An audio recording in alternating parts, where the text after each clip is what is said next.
Yo Shmina, aujourd'hui on se retrouve pour l'espace de transmission couleur bleue. Alors la particularité de cette vidéo, c'est que je vais vous proposer 4 gameplays. Donc il y aura un gameplay d'Ishin, un de Kyoraku, un de Hitsugaya et un de Ganryu. Donc je vais vous présenter hop, mes personnages. Alors vous voyez, j'ai Toshiro, j'ai Ishin, j'ai Ganryu, j'ai Kyoraku. Deux NAD, deux SAD, chacun tueur de holo et de Shinigami. Donc ce qui fait que je vais pouvoir tester plusieurs combinaisons. J'ai des links qui seront utiles. Mais voilà, ce sera surtout ces 4 personnages qui vont me servir. Donc après, il y a aussi au niveau de mes accessoires. Alors, filtre, bleu, hop. Qu'est-ce que j'ai? J'ai un saut de commandement, un saut royal, excusez-moi, 20% de pression spirituelle, 3 pilules, un de 30 pression, un une deuxième de pression spirituelle et un 6 d'attaque qu'il faut que je reroll. Parce que ça m'est pas utile. Alors, j'ai également le corps céleste 24 d'endurance et un 20% de pression spirituelle. Ensuite, j'ai une pilule 20 d'attaque, une pilule 20 de pression spirituelle et une qui sera aussi 20 d'attaque. Il faut que je les améliore. Ensuite, j'ai aussi un chapitre 30 d'attaque qui sera important. Et voilà, c'est à peu près tout. Donc maintenant, on va présenter les équipes, comment je les ai équipées. Ishin, j'ai aucun link up, mais c'est un puissant NAD, donc je lui ai mis 4 links 25% NAD, ça fait 100% NAD. Ensuite, j'ai mis un peu à 20 d'attaque, 30 d'attaque, 30 d'attaque. Bon, l'Unraku ne donne pas d'endurance, mais ça m'importe peu, hein, c'est pour aller vite, donc il me faut que de l'attaque. Voilà, ensuite, je vais passer à Toshiro, qui l'accompagne, qui a un tueur différent. Lui, c'est Shinigami. Et donc, je l'ai équipé avec que des links SAD sur des links 10. Bon. Ensuite, 20% de pression sur le le saut royal, 20%. Et pourquoi encore Céleste? J'ai endurance. Parce que l'endurance, j'en ai pas besoin, mais j'ai pas besoin de ça de bonus pour ce qu'il fait. Ensuite, là, j'ai aussi triple link 10. Donc, j'ai mis juste des links pour des bonus 150 d'attaque spéciale et de l'aspect. Donc voilà, donc maintenant au gameplay.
Bon, on se retrouve maintenant, c'est pour un gameplay de Toshiro.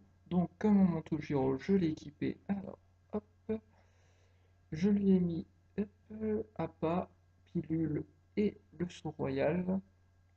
Donc c'est à peu près similaire, sauf qu'il n'a pas de corps céleste cette fois parce qu'il n'en a pas besoin. Étant donné que c'est pas là qu'il va faire, c'est pas son point fort. Ensuite, Ishin, j'ai rien changé, les mêmes lignes. Kyuraku également, c'est pour montrer rapidement, c'est les mêmes. Hop, aucun changement, donc c'est bon. Hop, oui, les lignes, c'est juste pour les stats, hein. Donc voilà, hop, donc je vous laisse maintenant avec le gameplay de Sushiro.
Et donc maintenant on se retrouve pour un gameplay de Saint-Sui.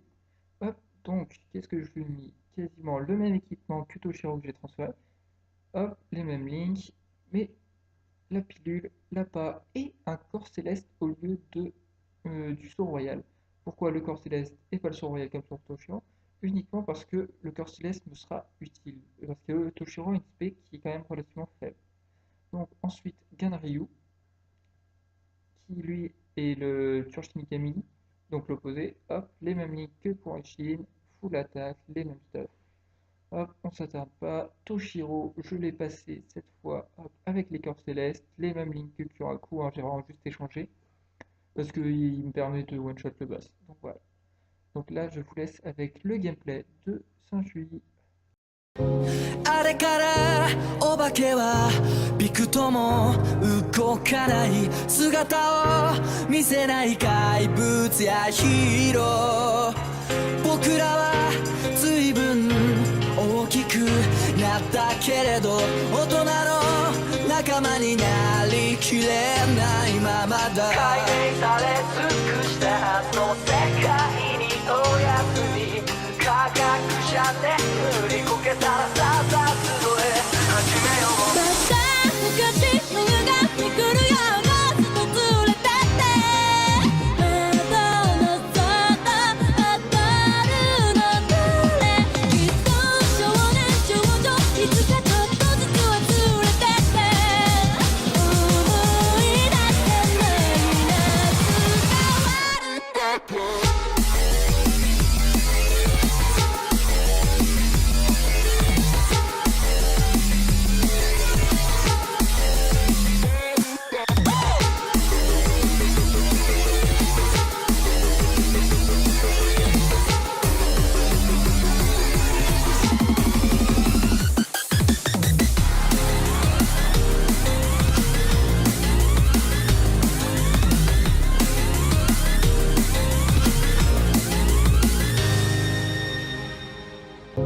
あれからお化けはびくとも動かない姿を見せない怪物やヒーロー僕らは随分大きくなったけれど大人の仲間になりきれないままだ Et maintenant, on se retrouve pour le dernier gameplay, qui est celui de Gonryu. Donc là, j'ai rien changé aux équipements comparés à précédemment, mais je vous les montre quand même rapidement. Donc, oh, ça change un peu. Donc, Gonryu, hein, full attaque, attaque, attaque, NAD, NAD, NAD. Et parce que la particularité, là, ça va être c'est le gameplay le plus rapide que j'ai réalisé. Donc voilà, Shinshui, un corps céleste, j'en aurais besoin de ces sorts à un moment donné. Toshiro, j'aurais besoin pour one-shot le boss. Hop, hop, hop, hop. Et donc voilà. Donc je vous laisse avec le dernier gameplay.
Et voilà, vous avez pu voir les 4 gameplays que j'ai pu proposer. Bon, A priori, les NAD ont l'air d'être plus rapides que les SAD pour cette session. Les SAR, c'est pas vraiment mon style, donc je peux pas dire. Donc voilà. Alors, une question qui peut se poser, c'est pourquoi j'ai dit à la vidéo précédente pour les oranges que la spéciale était mieux dans la salle 3 que la salle 4, et là j'ai fait dans la salle 4 et non dans la salle 3. C'est que, la différence entre hier et aujourd'hui, c'est qu'aujourd'hui j'ai vraiment deux spéciales qui font énormément de dégâts. Ce qui fait que la salle 3, je peux l'enchaîner, et la salle 4, avec les... je lance juste mes sorts, et ça se termine aussi très rapidement. C'est juste ça la différence, et aussi quand tu as un gameplay NAD, garder les petits monstres est vraiment mieux, ça va beaucoup plus vite. Et juste le SAD qui lance son sort sur le groupe gênant, par exemple, pour le dernier groupe de la salle 3. Et après la salle 4, la spéciale, ce qui fait que le NAD n'aura pas de gros groupe à nettoyer, et ça se fait très bien. Bon, forcément, il y a deux trois petites nuances à apporter chaque jour en fonction de son équipe. Donc voilà. Donc si jamais vous avez d'autres questions ou que vous voulez me défier sur ce chrono, je suis toujours partant. Laissez-moi dans les commentaires votre temps et vos questions. Et à demain pour le nouveau gameplay pour les verts.